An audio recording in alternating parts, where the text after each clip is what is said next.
देखो, बात करते हैं अब कि पाली भाषा में क्या हुआ है, बौद्ध धर्म का प्रचार प्रसार हुआ है। महात्मा बुद्ध की बात करते हैं तो इन्होंने सर्वप्रथम उरुबेला में क्या करी, तपस्या करी थी। क्या करी थी, उरुबेला में तपस्या की थी। अच्छा, जो सुत्त पिटक है उससे एक बात पता चलती है, सुत्त पिटक है उसको एक नाम दिया गया है इंसाइक्लोपीडिया का, यानी बौद्ध धर्म का क्या बताया गया है, उसको इंसाइक्लोपीडिया बताया गया है। ठीक है, इसके बाद बात करते हैं सुत्त पिटक में एक चीज और मिलती है, वो है बुद्ध के पूर्व जन्मों की कथाएं। क्या मिलती है, बुद्ध के पूर्व जन्मों की कथाएं भी हमें सुत्त पिटक में देखने को मिलती है। अच्छा, बुद्ध धर्म को बढ़ाने के लिए, अग्रसर करने के लिए, आगे बढ़ाने के लिए एक काम हुआ बौद्ध संगतियों का। किसका, बौद्ध संगतियों का एक काम हुआ। तो बौद्ध संगतियों की बात करते हैं। सबसे पहले 4 बौद्ध संगतियां हुई। पहली की बात करते हैं तो देखो, जो पहली बौद्ध संगति हुई उसका समय जो था वो 483 ईसा पूर्व था। क्या था बेटा, 483 ईसा पूर्व में पहली बौद्ध संगति हुई थी। स्थान की बात करें तो प्रथम बौद्ध संगति का स्थान राजगृह में था। ठीक है, प्रथम बौद्ध संगति का स्थान राजगृह में था और इसके अध्यक्ष महाकश्यप बनाए गए। कौन बनाए गए, महाकश्यप बनाए गए। इस समय का शासक अजातशत्रु था। कौन था, इस समय का शासक अजातशत्रु हुआ करता था। आगे बात करते हैं द्वितीय बौद्ध संगति की। तो द्वितीय बौद्ध संगति का समय 383 ईसा पूर्व का माना जाता है। कब का माना जाता है, 383 ईसा पूर्व का माना जाता है। स्थान की बात करते हैं तो स्थान था इसका वैशाली। कौन सा स्थान, क्या था इसका, वैशाली स्थान था। अध्यक्ष की बात करते हैं तो इसके अध्यक्ष बनाए गए शवाकामी। कौन बनाए गए, शवाकामी इसके अध्यक्ष बनाए गए। शासक की बात करें, शासक थे कालाशोक। कौन, कालाशोक जो है इस समय शासन कर रहे थे। आगे बढ़ते हैं तृतीय बौद्ध संगति की तरफ। देखो, तृतीय संगत बौद्ध संगति की बात करें तो समय इस समय चल रहा था 255 ईसा पूर्व का। किसका, 255 ईसा पूर्व का समय इस समय चल रहा था। स्थान जो हुआ यानी कि तृतीय जो बौद्ध संगति हुई वो गठित हुई पाटलिपुत्र में। कहां पर, पाटलिपुत्र में, जो मगध साम्राज्य की क्या थी, राजधानी थी। अध्यक्ष की बात करें, अध्यक्ष बने इसके मोगलीपुत्र तिस। ठीक है, यानी तृतीय जो बौद्ध संगति हुई उसके अध्यक्ष जो बने वो बने मोगलीपुत्र तिस बने थे। शासक इस समय अशोक कर रहा था। शासन कौन कर रहा था इस समय मगध पर, अशोक का शासन चल रहा था पूरे भारत में। इस समय अशोक का क्या चल रहा था, शासन चल रहा था। आगे बढ़ते हैं चतुर्थ बौद्ध संगति की तरफ। तो इस चतुर्थ बौद्ध संगति का समय माना जाता है, वो माना जाता है प्रथम शताब्दी ईस्वी का। किस समय का बेटा, प्रथम शताब्दी ईस्वी का समय जो है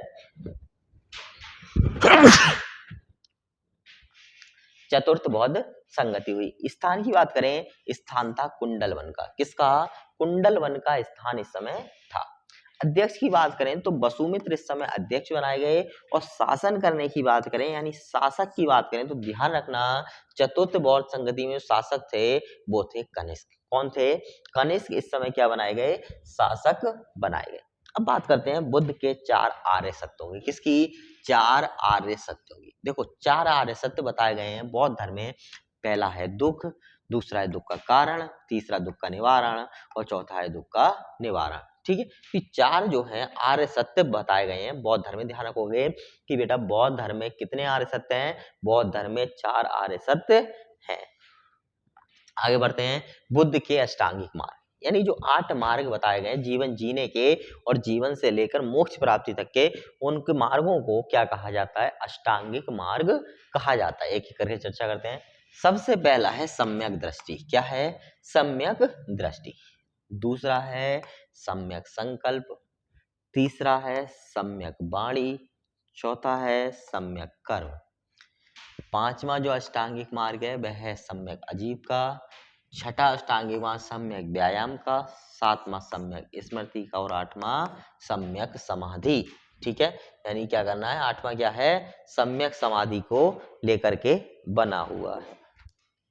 ठीक है, तो इन चीजों का तुम लोग क्या रखोगे, विशेष तौर पर ध्यान रखोगे कि बौद्ध धर्म में कितने अष्टांगिक मार्ग बताए गए हैं। तो अष्टांगिक से ही क्लियर है कि भाई 8 जो है मार्ग बताए गए। बौद्ध धर्म की प्रमुख घटनाओं के बारे में करते हैं, यानी बुद्ध के जीवन से जुड़ी प्रमुख घटनाओं के बारे में जो अक्सर जो है एग्जाम में पूछ ली जाती हैं। सबसे पहले बात करते हैं महाभिनिष्क्रमण काल की। तो महाविनिष्क्रमण काल क्या है? जिस समय भगवान बुद्ध ने, गौतम बुद्ध ने अपना गृह त्याग किया, उस समय को क्या कहा गया? उस घटना को क्या कहा गया? महाविनिष्क्रमण काल कहा गया। इसके बाद ज्ञान की प्राप्ति होने की घटना क्या कहलाई? संबोधि कहलाई। क्या कहलाई? संबोधि कहलाई। उपदेश देने की घटना धर्म चक्र प्रवर्तन कहलाई। जब बुद्ध ने पहली बार ज्ञान प्राप्ति के बाद क्या करे? अपने उपदेश दिए, तो वो वाली घटना क्या कहलाई? धर्म चक्र प्रवर्तन कहलाई। इसके बाद बात करें, जब बुद्ध की मृत्यु हुई या निर्वाण की प्राप्ति हुई, तो उस घटना को कहा गया महापरिनिर्वाण। क्या कहा गया बेटा? उस घटना को महापरिनिर्वाण कहा गया। आगे बढ़ते हैं। देखो, बुद्ध के जीवन से जुड़े कुछ प्रमुख चिन्हों की बात करते हैं जो पेपर में अक्सर पूछे जाते हैं। देखो, अगर बात करते हैं हाथी की, तो हाथी को जो माना गया है वो गर्भ में आने का प्रतीक माना गया, यानी बुद्ध के गर्भ में आने का प्रतीक माना गया है। इसके बाद बात करते हैं कमल को, तो कमल को जो है बुद्ध के जन्म का प्रतीक माना गया है। सांड की बात करें, सांड को बुद्ध के यौवन से समझा गया है। और वहीं घोड़े की बात करें तो ये गृह त्याग से संबंधित, किस संबंधित है? गृह त्याग से संबंधित। एक वृक्ष है पीपल का, और इसको किसका प्रतीक माना गया है? बुद्ध से संबंधित ज्ञान का प्रतीक पीपल को माना गया है। शेर को समृद्धि का प्रतीक माना गया है। किसका? समृद्धि का प्रतीक माना गया है। अच्छा, जो पदचिन्ह होते हैं, पदचिन्ह के निशान होते हैं, उनको जो है निर्वाण का प्रतीक माना गया है। किसका बेटा? निर्वाण का प्रतीक माना गया है। बात करते हैं स्तूप की, तो इसको मृत्यु का प्रतीक माना गया। किसको? स्तूप जो है इनको मृत्यु का, क्योंकि स्तूप कब बनता है? जब डेथ हो जाती है, उसके बाद क्या बनता है? स्तूप बनता है। और स्तूप को किसका प्रतीक माना गया है? मृत्यु का प्रतीक माना गया है। ठीक है, देखो ये वीडियो तुम्हारे बहुत काम की हो सकती है। इस चैनल को सब्सक्राइब करो, और ये जो वीडियो है अपने दोस्तों तक जरूर शेयर करो, जिससे सभी लोगों को तुम्हें आगामी परीक्षा में क्या मिल सके? लाभ इस वीडियो का मिल सके। ठीक है, अगली वीडियो में फिर मिलते हैं, तब तक के लिए धन्यवाद।